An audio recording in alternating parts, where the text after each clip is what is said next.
Okay, welcome back. Today I got my package from Driveshaft with all the juice up parts. So right now it's original, everything stock. I got the wheels. So the wheels they did a combo, so it's a little bit cheaper. They come with compound tires, 1.3, 1.3. They're aluminum, so I have to get the brass wing for it. Even though they have brass wing for the juice up, it's only 1.2 inch, so it doesn't fit. So I have to get another set. So all three, and then some high clearance links. And I noticed when I was like climbing my couch and some other coffee table, and the bottom would like catch like around here. The links, one of the links will like just scrape on the table. So I was thinking maybe I need some high clearance links. And I was about the drive shaft. I heard they break even with the newer upgraded ones from Actos, the 6x6. But one of the more common upgrades that I was thinking maybe I should just get it before it breaks. And then the silicone inserts, this is the super soft, and I got them from Amazon because direct RC I think is a little bit more expensive, but I signed up for their it's my first time buying it from there, so when you spend 60 you get $20 off. So this is around 110 after the coupon and tax. So you do save 20. And my plan is to swap those tires, and I still have to waiting. I'm still waiting for the portal axle or the portal brass cover. They're coming soon. So the front and then the C hub, they are not really available anywhere, even for the other models that might fit this car, but they're also out of stock. So I'll just wait for those.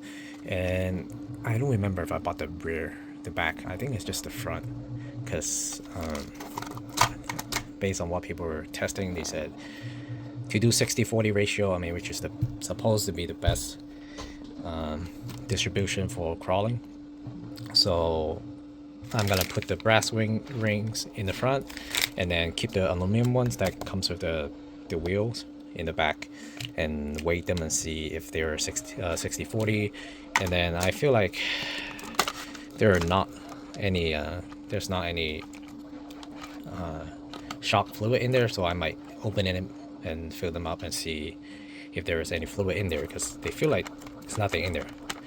But for what I do, I think I don't really need that much fluid.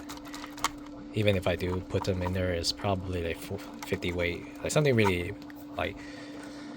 And I'll install this and then put them on scale. I don't have those fancy like individual wheel scale. I have two scales. I'm just gonna put front and back and then weigh them. And then before I install them, I'm just gonna put the parts on the scale and see if it's 60-40 first. All right, be right back.